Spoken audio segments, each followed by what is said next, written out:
So I'm making another video. I just uploaded a video a couple days ago. Trying to get into more consistent of what's going on, ups and downs. So the last video I made, I was talking about how I'm trying to scale the business to 10k per week. And by the way, I said how I'm trying to scale it, inshallah, God willing, to 10k per week. Not that I'm currently making 10k per week. Inshallah, with the grace of God, humbly.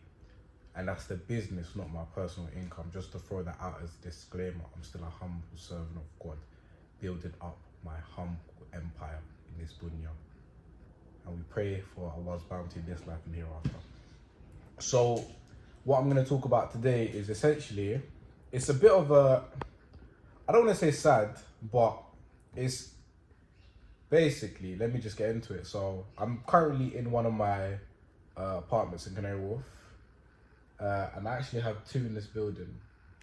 And this week, it's come up to 1 year since that I got that first property. And it's crazy. And you know what, I'm going to take this a bit emotional because when I was around, so look, I first got into, let me act like nobody knows me. I don't have a big YouTube channel. I don't really talk about my backstory that much anyway. So basically, let me talk to you about how I got into property and how I'm into property and my background. So it's actually quite an emotional story, so not really emotional. It's a little bit. So anyway, basically, it all starts around 2016 to 2018. So around 2016, I was in college, studying my A-levels. I studied maths, further maths, economics, physics. I was very ambitious. I wanted to go to uni since I was in primary school. I was quite dead set on the idea I was going to be an investment banker, something to do with finance. And that is because I wanted to be rich. I always wanted to have provision. I always wanted to have abundance. And the way I believed that to be the best, if I was going to work a job, was to work in investment banking.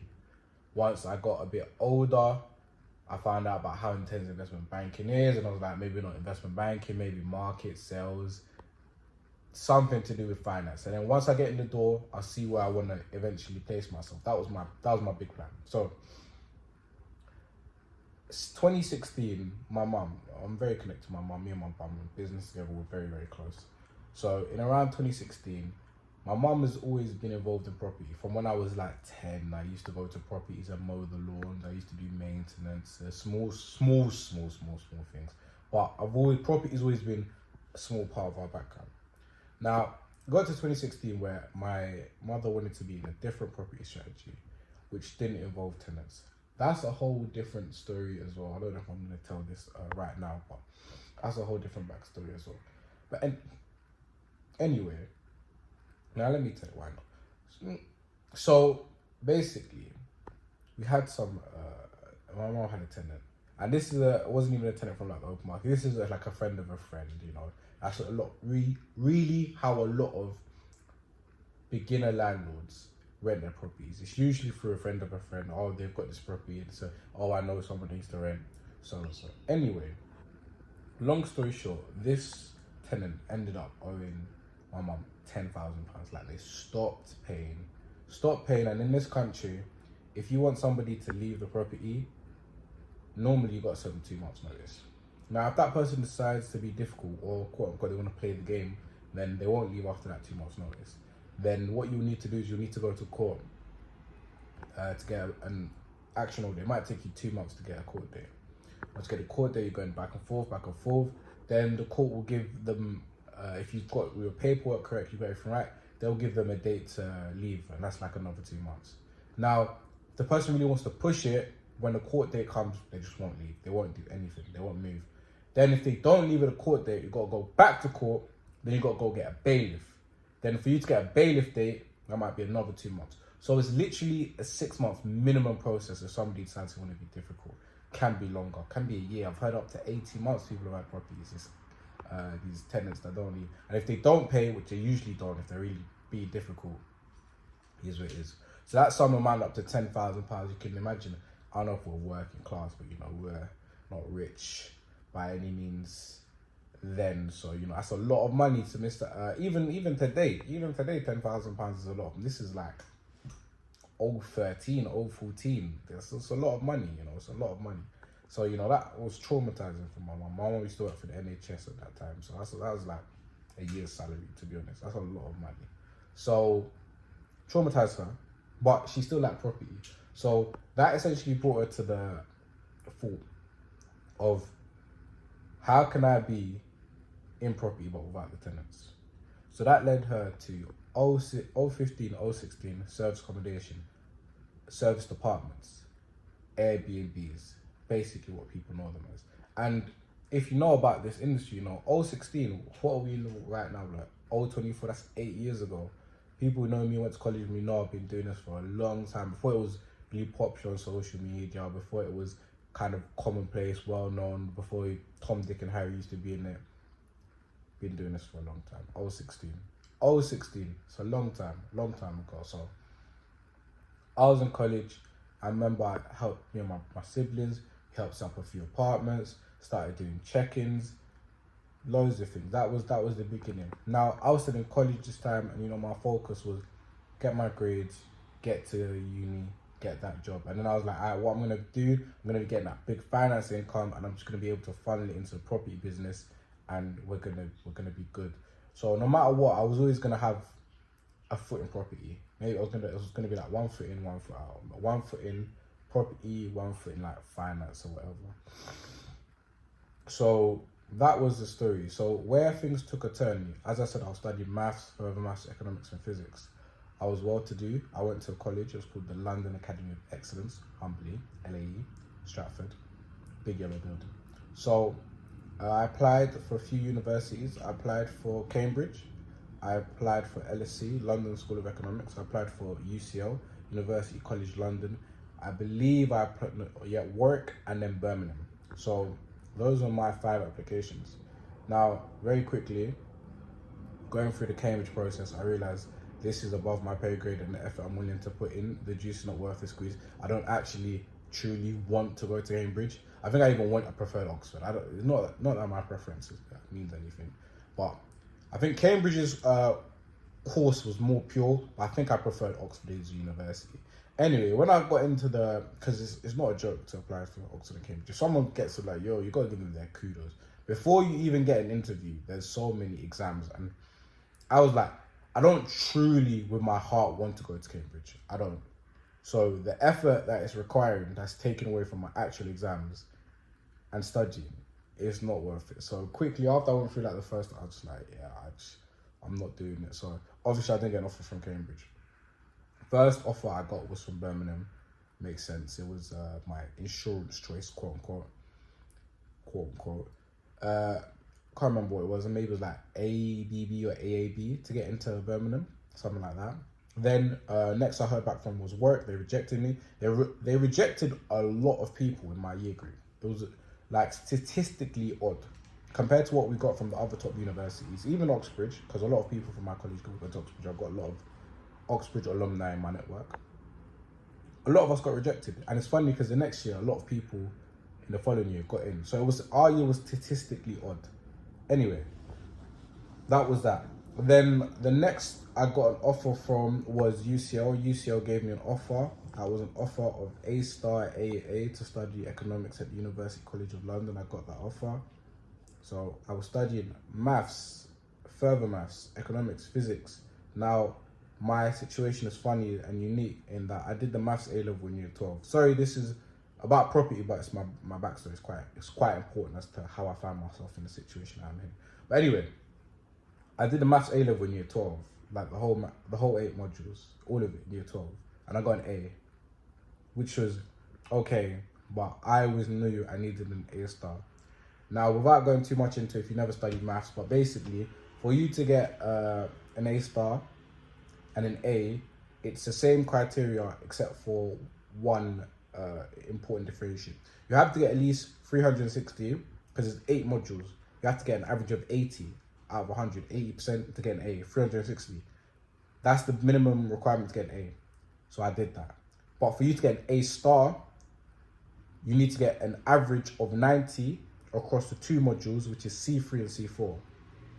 So C4 I got 92 first time. So I only needed to get technically 88 or I don't know, maybe that's in my set messing me up. Anyway, spoilers. First time around, I got 77. I got really bad on it. I don't even know. C3 was my favorite module, but perplexes me to this day. But anyway, so I had the A, I had C4, so I only really needed to retake one module, C3. Then I'd get A star. I was like, that's easy. Year 13. Then I was doing further maths AS. I got an FP1, there's one module. I got an A, 80 on the dot. I had to do 2 more modules, like M1, M2. And I was doing physics as well, economics. So cool. I got my offer from UCL, then I got my offer from the LSE as well, London School of Economics. Now the difference between the LSE offer and the UCL offer was an A in AS further maths. That was the difference. So LSE wanted me to get the A star in maths, the A in economics, the A in physics, and the further maths module I was doing for AS, they wanted me to get an A in it as well. So the only difference between the LSE offer and the UCL offer was an A. So I did something against common sense advice and wisdom. Is I made LSE my firm choice and I made UCL my insurance. So in order to get where I wanted to go, I need to get A star, A. And if I didn't, which was silly because I knew in my heart of hearts, I would never flop the AS and further maths. That would have, if I was going to make a mistake, it was never going to be the AS and further maths. So that insurance choice was basically, I made 2 of the same things. I don't know, maybe that was arrogance, maybe that was ego, but I wanted to do it. And my mindset was like, if I don't get either of them, I don't want to go to uni. So, you know, without going into it too much, long story short, yep, I didn't get it. I failed to improve the A in further maths. I got like 86 on C3 when I needed 88. Bummer, that's like 1 mark. I can't believe it, but that is what it is. Then I got an A in physics, which I was successful in. Then I got a B in economics, which was actually a devastating gobsmacker. It was that was a slap in the face. Can't imagine my emotions on the day. It was very painful. There was a lot of heartbreak, to be honest. Like I couldn't get into uni. Like, bro, imagine my whole life, like literally my whole life. I'm 18. My whole life since I'm sentient, since I know about primary school, before primary school, I was like, yeah, I'm Nigerian, first generation immigrant. My mum, I'm child of an immigrant in the UK, London, Nigerian. I knew I was gonna go to uni before I knew I lived in East London. Like, do you know what I'm saying? I used to think, I didn't even know what part of London I lived in, but I knew I was gonna go uni. That's how early uni was in my mind. And then I've got to the point, all the exams I've done, secondary school, college, I even used to try to do the 11 plus, everything, all these subjects, 18, all this led up to, and I didn't get into uni. SubhanAllah. Like, the way I thought the world was over. I remember results day, I was walking outside, I wanted a car to hit me. I'm not even being exaggerative. I just didn't want life to progress past that day. I was very, very, very devastated. And not getting into uni was one thing, but it's sort of, and this is the danger in attaching things to your identity and your ego. When I failed in the thing, I was always about education. As much as I used to be like a class clown, I used to make jokes in school, I'd always been book smart. It's always like one thing consistent throughout my life. So when I didn't get into uni, when I failed, and see, this is the thing as well, my failure was I got a B and I got an A. Those are my failures. Instead of an A and A star, I got an A and a B. So marginally, which kind of makes it worse because people can't really relate to you. You know what I'm saying? I'm the kind of person that I might as well, I just, as much as possible, kind of just kept it to myself, because when people said, oh, what's up? And I said it, like, what I had was what they would have wanted or needed or what they got. So yeah, I sound pompous, but at the end of the day, I don't care about the grades. I care about the result of the grades. So the result was that I wasn't going to uni. I went to clearing. I remember I screenshot it down. I made that my wallpaper, clearing. So I was in clearing and I was trying to do all these, you know, I tried to remark everything because there was only 1 mark I needed there. UCL said, if you get an A star in maths, we'll let you in, even though you got the B. I remarked C3. I was hoping all I needed was 1 mark. didn't get it. Didn't get the 1 mark. Didn't get anything. Bro, like, even from clearing, I was chatting to you. Bro, I remember even to this day, I was chatting to SOAS, the School of African Studies. They still haven't got back to my email. They aired me. Can you imagine? I was such a good candidate. I thought I was going to go through my spiritual African, Pan-African journey at SOAS. They didn't even respond to me. I was going to go Royal Holloway. I think Royal Holloway was the only potential offer I got on the table. But I was like, do you know what? And I liked it because my economics teacher went there. I was like, do you know what? Let me just take this gap here. So I took this gap here. Depressed, like, Allah bet me with this. I've never experienced any form of depression before that or really after that. But when that had happened to me, there was a cloud over my head. I remember, like, I went home and I was just in bed all day. Like, oh, mate, I can feel it right. I was just depressed. I just felt like a loser. I was so upset. I'm so upset talking about it now. Anyway, this is funny how this happened here. So anyway, I remember I was speaking to somebody putting their story. I think they reached out to me. Shout out to that person, man. I really appreciate it, man. God bless. Jewel. Shout out Jewel. So she reached out to me and she said there's this recruitment or this kind of company where it's basically for young black people who achieved high enough grades and to help them get to like break into finance and get into all these kind of things in it. It's called Rare Recruitment. Shout out Rare Recruitment. And if you're young and black, check it out as well, like 16 to 18, even, yeah, that kind of age range. And I remember being like, people who ambitious got high grades and I'm thinking, no, I don't I don't meet the criteria, man. I got too low on my grades. I was on my self-defeatist. Anyway, I went to go check it out anyway. And this was like, literally, since results day and clearing, this was the first time I left my house. And this is an important note. When I left my house, it was summer, yeah, but I was wearing a coat and I had my hood up because I didn't want to show my face to the world. I had shame, disgrace. And this is funny because, not funny, but it's a lesson to note because to the outer world, absolutely nothing had changed. In my small existence, like, everything had changed. So much so I didn't want to show my face to the world. But to the outer world, nothing had happened, If I was walking outside with my smiling, my chest pumped up, I'd be experiencing a different reality. I was walking there, literally, I was just with my head. I didn't want to show my face, I remember. So it's important to note when your clothes and how you're dressing can contribute to a negative feedback loop. But that's just a side tangent. So, cool, I've gone to this thing and basically, this is basically to help people to break into finance. And it would have been very helpful while I was at university to kind of get like spring weeks, get internships. But I went to the lady, it was a lady I ended up speaking to. And it's like, yo, I just pulled it all out to her. Like, basically what I'm telling you to now, like, I just told her like my whole story. Like, I told her like, man, I had the offers, I had the good offers, I had the top unis. Like, LSE and UCL are top 5 in the UK for economics. Top 5. That, like, I was inevitable going to be in finance if I got in. It was inevitable. So I told her my whole story and that, like, I failed. And then she was like, it was so like helpful. Like, I can't understate how helpful it is. And I really wish I could give this lady a kudos today. But I really told her how much as well. But she just told me, like, not to worry, like, they've helped loads of people. They take gap years, they do their grades, and even go to Oxbridge. So you can easily take a gap year, redo it, and get your offers again. So I was like, instilled hope in me. So I was like, cool, I'm going to do gap year, I'm going to redo it. Cool. That leads me up to the point of where everything kind of becomes relevant.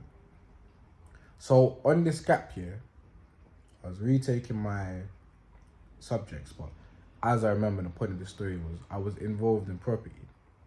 My mum. So at this point, because I didn't have education, I didn't have any, for the first time, all I basically did was went out to do property stuff, check-ins, check-outs, cleaning, then I'd go to the library. That's all I did, man. For 1 whole year, that's all I did. Check-ins, check-outs, properties, cleaning, going to properties, new properties, moving stuff around, all I did. And I went to the library. That's all I did. And then when I was 2016 to 2018, I was in college. So I wasn't really too familiar with the business. But when I took that gap year, I understood it and I saw it. And what happened to me was it opened up my mindset that there's money to be made outside finance. And I was like, yo, if all else goes wrong, I can always do property. You know, that really opened up my mindset. It really opened up my mindset. So without going into, there's like a whole second part of the story, and I won't make it too long. I'll tell it another day. But long story short, took my gap year, went to uni, didn't go to the uni I actually wanted to go to. It was fine. I ended up going to Nottingham. I got the offer from UCLA again. Sadly, long story short, I didn't get the A-star in maths. Still bane of my existence today. Top for like sometime before I die, I have to go correct that. Literally, it's still bothering me to this day. Anyway, I went to Nottingham. Then when I was at Nottingham, I was in the Economic and Finance Society. I was like, I could get into all of these unis. I know a few people before me who did, and people who were within my age range did. So it wasn't really a detriment to get to the end goal, which was like in finance anyway. But I was doing these applications, and I was like, man, I am not passionate about this. I cannot tell nobody a lie. I'm passionate about money and being successful. All of this, video interviews, cover letter, CV. I was like, I've been to JP Morgan, I've been to Morgan Stanley. I looked at them like kind of LSE, UCL. I've been to JP Morgan, I've been to Morgan Stanley. I've been inside the banks, I've seen them, I've met some people. I only want to go there. I don't want to go to Nomura and all these other ones where I just know their banks, but I know nothing about them. I barely want to apply to these ones, and I actually like them. I've got an emotional connection. I'm not going to do 100 applications. I'm going to do like 5. If I care, I care. If I don't, I don't. I got JP Morgan, broke my heart. I didn't even get past the video interview, and I was literally been there like 2 times. Anyway, Morgan Stanley, I got to the phone call interview, which was good because I never got that far before.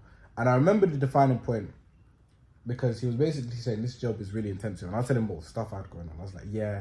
I flip phones. Yeah, I'm into property. Yeah, me and my friend have started a steak business. I was just basically saying, look, I'm entrepreneurial. I make things happen. I was showing off, ironically, in the wrong way.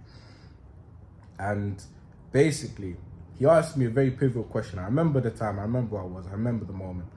He basically said, like, this job is really intensive. It came to the point, where you had to give all this stuff up for the job. Would you? And I was like, yeah, like all the side hustles, like flipping phones and all of that. Yeah, I could stop that. But, property, I'm into kind of property. Like, I'd still probably do some stuff in property. And I know a lot of people in finance are into property. It's like, oh, yeah, but if you had to give up the property, would you for the job? I said, no, I wouldn't. I remember the moment. I remember the thought. And I was like, yeah, like, basically wants to know if you're committed. And I was like, I would be committed, but I'm not going to tell a lie. Like, I don't believe in, like, just like lying. Like, I don't believe, do you know what I mean? Like, it's I don't know, some people might have said that's like an insignificant thing, but I don't believe in like lying, like just blatantly lying. Like, because if I had said yeah I would, then I went to the next stage and then they asked me about it again and I said yeah I would, then I got the job and then I started doing property, I'd be a liar. I'd just be a liar. Like, I know it probably wouldn't be, in the grand scheme of things, that deep. Like, nobody would really care. But if it ended up being a problem, they'd be like, hey, you said you were going to do this. You know what I'm saying? Start as you mean to go, man. Start as you mean to go. So, anyway, I never got past the phone interview.